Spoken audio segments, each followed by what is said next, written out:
We are sharing the tea. Oh, and you just drank your tea? That's what the kids do now. Is it? Hey y'all, welcome back to Smiths on Demand. We are here with another couch conversation. We're here to talk about how we met. It's such a beautiful story. We're gonna try to tell it quickly. And how we knew we were the ones for one another. Yes. So let's first start with where we were right before we met. So I was living in Cleveland. I owned a dance studio called Shameless Studios. I wasn't dancing for the Cavs when you met me, right? No. Okay, so that's all I was doing. I was just running my business, and I had just gotten out of like a really bad toxic relationship. At the time, I think I was 22 years old. She was 23 at the time. You just had to throw that in there, huh? Yeah. Respect your elders. I'm dating a older woman. Where was I? I was working a job in property management. I was pursuing music at the time, actually, and producing music before then. And I was dating, but depending on how far back you want to go, I had made the decision to wait for marriage before I even met Bree because I was just ready to find a wife. See, this is a lie. You did not make that decision. You made that decision before you met me the second time. Yes. Oh, you mean the very first time we met? Yes. Oh, okay. Yeah, yeah. So Dre was single, seeing someone like, dates. And I had just found out that like my boyfriend was cheating on me. So that's where we were.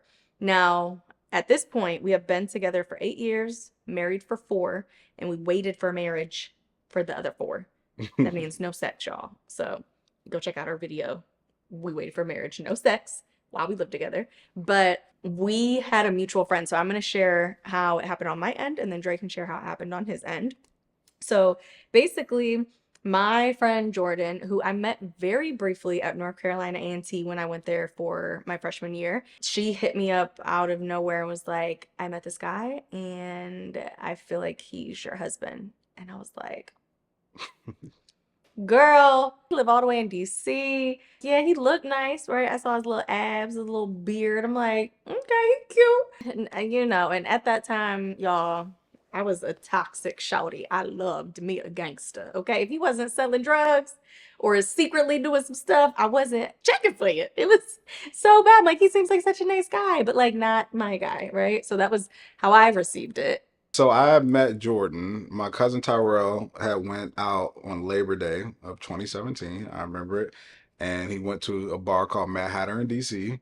And he ran into this woman who was bartending. And she was also there with a dude who we later found out was Will, who was Jordan's now husband, but they were boyfriend and girlfriend at the time. And I remember that night, Jordan was telling me about Bree. And she was like, I was like, I'm talking to somebody. I was like, I'm good. Maybe Tyrell, you could hook them up with each other.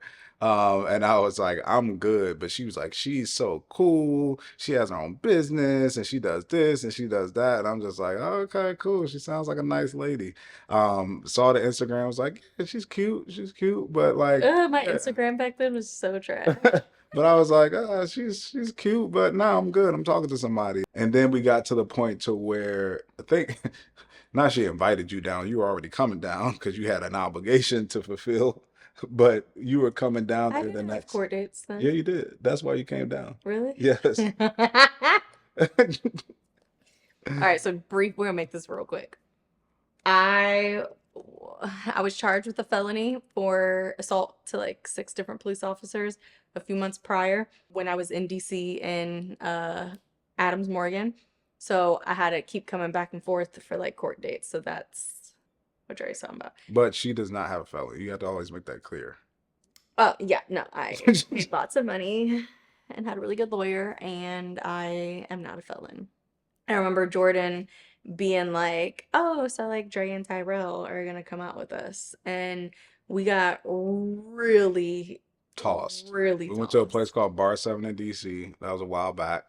And they had open bar before 11.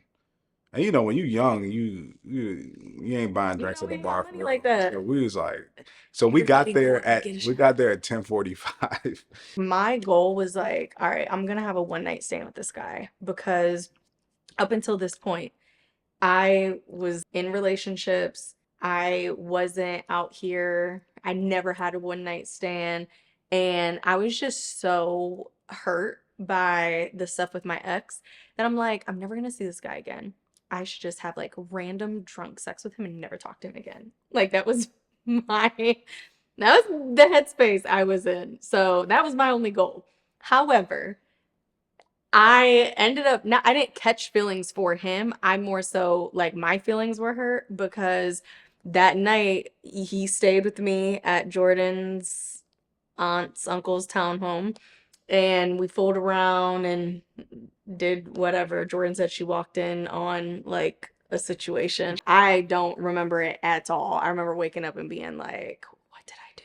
That next morning, we all go to brunch. And again, this is my first experience with like just one off having fun with someone and in that way and like letting somebody be intimate. Like he slept in my bed. So we're at brunch and the check comes out and like he doesn't pay, he pays for his cousin's I ain't pay for brunch. his. Yes, you did. I That's why I did was so not. mad. Yes, you did. Bree does not have good memory. I paid with $100 bill, but I didn't even realize like we were just chilling, like we were talking, and she already had paid for her food. But all I know is I didn't feel like I was being treated like a lady. I heard that she was upset. I felt bad, so I was like, "Are you still here in town?" And she was like, "Yeah, I'm here till like Wednesday." So I was like, "I'll take you out on Tuesday if you're free." And she was like, "Yeah." So I picked her up, took her He did to his big one. yeah, I took her to Earl's, which is a nice place out here in Tyson's, and Had the best dessert. went to my building that I worked at the time. We were just walking around, played the piano. Then we left and went to Amsterdam and smoked hookah, Don't bypass that. all I'm about that to show stuff. y'all a clip of this because this man not just played the piano, he like sang John Legend. Girl, I'm in love with you. This ain't the honeymoon. Passive infatuation, baby. And I'm like, I was what? just playing around though, like we I were was messing around. like, who is? And then I was like, oh, does he like me? And then I started feeling bad because I was like, dang, I did want him to pay for my brunch, but like, I don't want him to like play pianos and sing for me. Like, what is happening? And going on from that time, like my thought process was like, she lived in Cleveland, so and I'm still talking to this other girl, so I ain't really tripping. Did But you she have was fun a with me like on the date? I was like, she's a lot cooler than what I like thought. Like I didn't know I would like her that much because the one thing about Brie during that time in her life is that she had her business shameless, but she was like a true hustler at that time. So she would go into every place and like go up to every single woman in that place and like talk to them, give her a card. Like, and I had never met somebody that moved like that. So when I met her and interacted with her for the first time, I was like, there's something special about her and something very unique and cool. And I really like her. But it wasn't like a standpoint of like, I'm gonna marry this girl. It was just like, oh, she was a lot cooler than what I thought. And for me, I was like, oh, what a nice guy. I don't want to ruin his life because I had a lot going on. Okay. So I was like, he don't want these problems. So after that, I go back to Cleveland. We didn't speak for like 8 months. Mm-hmm. And then I was moving to DC because my mindset then was like, okay, I have the studio in Cleveland, but what if instead of owning a physical studio, I could just have like a contract where I sublease studios in DC, Maryland, and Virginia, and then that way I can do 3 times the amount of classes. I can X my liability and expenses by like 4 times what it is now. And I was like, I just loved it. Like every time I went there, I had a really good experience. Like I had gone back within that 8 months. I didn't reach out to him or talk to him, but I went and like went out, met some friends, and I was like, oh, I love it here. So I remember that he was in property management, and I'm like, oh, that guy, Dre, let me ask him if he can help me to so that I don't move into like the wrong neighborhood. Because one thing about the DMV is some really nice neighborhoods. It is some really not nice Just neighborhoods. everywhere though. And well, yes, everywhere. But it's hard to tell. Like you can tell what the hood is if you looking in Cleveland. Like there's hoods of DC that if you're looking on like a Zillow trying to find an apartment, it's like, wow, look at this beautiful new build. Like you would have no idea that it is smack in the hood. Yeah. So I was like, help me. And I asked him if I could take him out to dinner to like thank you or I don't even remember. I was like, can I let me take You you out? said I feel bad for how things I left were, things off. yeah. Yeah, it was kind of because I think I ended up telling you like I was talking to my dude still. I You blocked didn't you. tell me I didn't that. tell you. Okay, I don't know. The thing Intrusive is that thoughts. on my side, like I never when she was like I feel bad, I was like I didn't No. even like I didn't know you blocked me or anything. But on my side was that through that time of us first meeting that one weekend and never really conversing again, I through that time went through my own journey and decided like I am ready to find a wife. And I feel like whenever I did things the way God said to do it, it always turned out better for me and my life. So I made the decision to wait for marriage. And I didn't have a girlfriend in sight. I wasn't talking to anybody. And I always tell the story of my first moment of confirmation that Bree was my person. Before I even knew it, was that I was at JMU.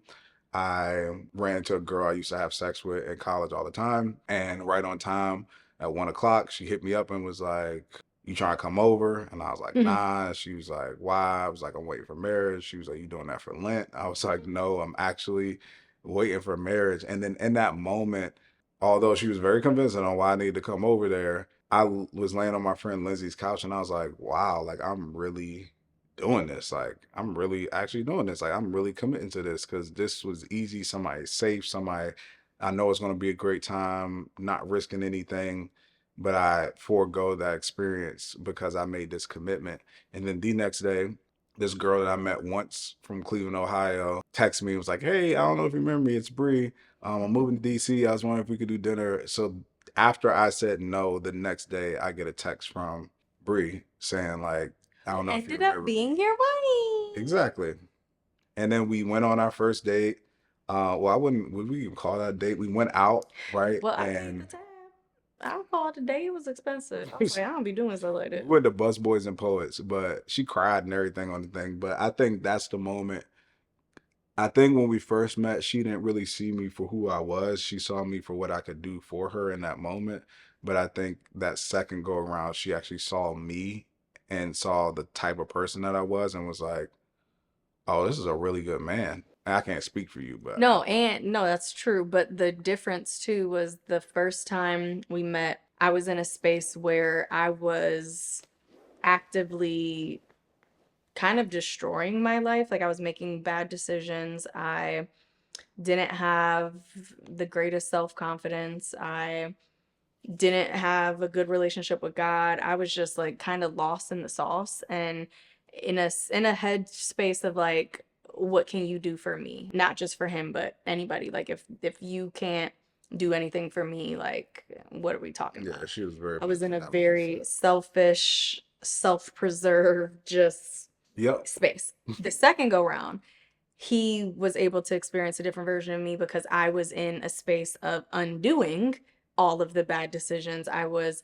healing. I got closer to God. I was going to church. I was praying. I was really just figuring out like what my issue with spirituality and like religion was, like diving deeper into who am I and why do I need God. And then I was also in a space in my life where I was just being very open, honest, and transparent about who I am and what I need and what I desire. And so the crying at that date came from we had drank a lot of wine, but I was just sharing with him all of the bad decisions. I was like very open about like I've done this, I've done that. This is what I'm doing to fix this. Like, financially, I'm in a space where like I need to learn about budgeting. I want to get out of debt. I have these investors that I need to like get out of business with. I have all these things going on, but for everything that I had going on, I had a plan and a solution. So I think he saw my potential because he's like, oh, like this is an honest person. She's in a space where like she's not who she wants to be, but she's getting there. And that's where we started to form like a real friendship because I don't even think, did we try to kiss each other or anything? Everything happened fairly quickly. But But on that date, like we didn't like, we no, weren't not on like, that. it No, was no, like no. very friend platonic, right? Yeah, yeah, Okay. yeah. So But next. she's right as far as like in that moment I saw her like Brie has an incredible heart and an incredible light, and that definitely shined through everything. I could tell that she was dealing with some things, but I was like, this is a really, really good person. Like I can tell it's a really great person, and probably just needs a little. I won't even say guidance, just support as she's trying to figure out how to move through things in her life that and undo a lot of things that she had to do mainly for survival, not even because she necessarily wanted to. Yes. Next thing that happened that was very pivotal Mm. for our relationship was we went to a Christian conference with Jordan and Will, and it was on the trip because keep in mind, y'all, I was driving dirty. I was suspended license, and I was driving back and forth from Cleveland to DC to like just spend time with Dre. And on that trip, he told me like, I have something to tell you, like on my way here, or I think it was like the night before I left or No, something. it wasn't. It was it was like a week before she was coming. I told That her I is had something to tell her, which is like one of the worst things you could do to a woman, especially if they're feeling you and they like you and y'all like each other. And it's like, I have something to tell you because basically at this point we knew. So we reconnected in March. I would want to say that this conference may have happened if it probably like 3 weeks later or something from when we connected. At that point, we knew that we both really liked each other and saw like a potential for something more than just friends, I'll say, in that side. But we were like, all right, we need to sit down and talk. Like, ultimately, what do we want out of this? Like, what are the expectations? What do we really see for our future and all that? But I told her I had something to tell her, but I didn't tell her until she get there in person. So the whole week, she's like going crazy trying to figure out what is this man about to tell me. It was so frustrating. But it was so cool because that was the second moment of confirmation that I feel like from God because I'm sitting there, we're talking about all these different things from a relationship standpoint, and I'm holding the last thing to the end to be like, yeah, this is my decision, especially given the first weekend we met, like What we how we did. were on, what type of time we were on and stuff like that. I was like, she is gonna be like, I don't know. Now, this is important to note. You have to keep in mind that at the same time that he made a decision that he was going to wait for marriage, I was in a healing space where I was like, I'm taking sex off the table. Like, it would take either like being engaged or like damn near like at that point for me to have physical sex with the man. And for me, it was like anything. Like, I didn't want nada, like just mwah, like PG-13 kisses was like all you're gonna get out of me. So I had gone back and forth. We've been spending time together, getting to know each other, and we never even attempted to have sex. We never like touched each other inappropriately, nothing. So then he tells me that he's waiting for marriage, which for me, I was nervous because I didn't think that you would believe me because of how I acted the first time you met me. Like I was ready to jump your bones and I'm like, he's not gonna Literally. believe that I'm waited, that I don't want to have sex. Or I was like, he's gonna think that I'm like using him. That was because I was like, he's such a nice guy. Like, he is just very supportive and kind. I'm like, he's probably gonna think I'm like friend zoning him without friend zoning him if I say that I don't want to have sex. So I was like nervous and I was just gonna wait until he tried to have sex with me to tell him. But he told me this first. So Yep. So that was like my confirmation that like she told me that she was waiting essentially to have sex until she found a person that she thought she would want to be with for a lifetime, and I was just like, oh my gosh, like that's what I want to tell you. And I was like, that was another sign of confirmation, and then that is what led into the prophetic conference that we went to at Grace Covenant here in VA. And then our relationship kind of kicked off to where we weren't official and we didn't have a title, but the way we were both moving was with such intentionality that it was like, oh, this is really somebody that I'm taking serious and can see a future with. Like, you don't go to prophetic conferences and do all the stuff that we did with just a little side thing. no, and I'm gonna pop in a little teaser so that y'all can see some clips from when we were dating and when we were recording. Like Dre was doing the cutest things, obviously playing the piano and singing. He did not stop. He would have like flowers laid out in like a heart shape, saying like I miss you, and I would come to visit him. He just planned like the cutest, sweetest dates. I remember he took me on a Ferris wheel. Like we did all the things. And so it was just a very cute time of like courting and like true friendship building because we were not having sex. So the next thing to kind of talk about is when I actually moved to DC. So we were doing all of this long distance. Once I moved, I was very shocked because the day I got there, like literally off the U-Haul, he pulls up and he has a car filled with like move-in house essentials like soap, laundry detergent, napkins, paper towels, toilet paper, all the things, which was really cute because I was like, oh, his mom did a good job. Like she raised a good son. And he got my favorite sushi from Earl's, my favorite wine, and wrote a note that said, "Will you be my girlfriend? Yes or no?" And I was like, if anyone asked me to be the girlfriend, this is how I want to be asked. It's so cute. But I was also like, why are you asking me to be your girlfriend already? I haven't even gotten in these DC streets to see what's out here. And you just like be with me. But I knew it was something in me that was like, even though I was scared to say yes, just because I was in a space of healing and I didn't want to like jump right into a relationship, I knew that like I just couldn't say no. And also in that point in her life, like hustling was still part of her mentality. And like moving to a new Oh yeah. city, like the hustle, it's a lot easier if you are available or seeming to be available to the public. It's like free meals, like I could just go on random dates just to like get things or, which again was something I was trying to fix. I was like, I don't want to be that person. But yeah, it was scary to be like, yeah, let me go all in on you and like, I don't even know what's out here. And then I have to rely solely on me and you because I can't interact with any outside resources, you know what I mean? So it was like, this is scary. And then we ended up moving in together less than 2 months from the time that he asked me to be his girlfriend. I had moved here with my assistant and had a 2 bedroom, 2 bathroom in Maryland, and I ended up moving into his studio apartment in Remember when Tyson's she Corner. said she called the property manager to ask where she should move? She didn't listen to the property I manager. did not. And I told her not to get that place. I was spending too much And she money. was spending too much money. So our biggest thing was like, all right, you're transitioning your business. At that point, she closed her studio down in Cleveland.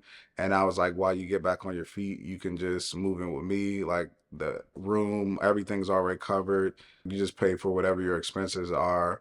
And I got you with everything else. And that was definitely a transition because we were living in 552 square feet Tiny. in a tiny little studio, which was supposed to be mainly for me at that moment, but we haven't lived separate since. And we had to figure out how to navigate that while waiting for marriage. And then that year, it developed into us starting a business together as well, which ended up becoming our sole income for like at least 5 years or seven Well, years. I was also going to say two major things that happened was we were together during COVID. So a whole pandemic happens and we, for half of it, basically still weren't having sex. We were living in very tight quarters and running a business full time. It was like, I mean, it was this big, y'all. It was this big. It was insane. So we really knew we loved each other because we were like, this is insane. And we were happy. Like I mean, I was still working on myself. So like he was very patient with me. There will be more videos on that. But just ultimately, it was the first time I experienced being in a healthy relationship. So I was in for a ride because when you're in a healthy relationship, you then have to hold yourself accountable to like respecting that relationship and making good choices. And it was a learning curve for me, but I feel like I showed up. I got an A+, right? I mean, look at us now. We here, we made it. So, Yeah, it was you know, definitely a great experience for us. And the one thing I'll say at the end of this is that first I made the decision to wait for marriage, and like I said, it was because whenever I did things the way God said to do it, it always turned out better for me. So when it went for me trying to find a woman I was going to spend the rest of my life with, I wanted to have that same level of intention. But I would say for both of us, we didn't necessarily like this is the type of person that we always knew we wanted, but I don't think we went out like truly searching for what we have right now. It's kind of like we just trusted God during our process. That's one consistent thing that we did no matter where we were in our faith journey. And we committed to the process of wanting to make this work. And because we committed to the process, although it was a lot of tough times and things we had to go through, it ended up working out for us, and now almost a decade later we're here and we are getting better, and the relationship is getting more enjoyable and better every single year. Yeah. So definitely go check out our We Waited, Live Together, No Sex video, because in that video we pick up at the point where we moved in together and we talk about our entire journey of waiting, how we did it, our boundaries, all that good stuff. So check it out. Per usual, make sure you subscribe, like, comment. Let us know what else you would like to see videos on. And until next time. We'll see y'all later.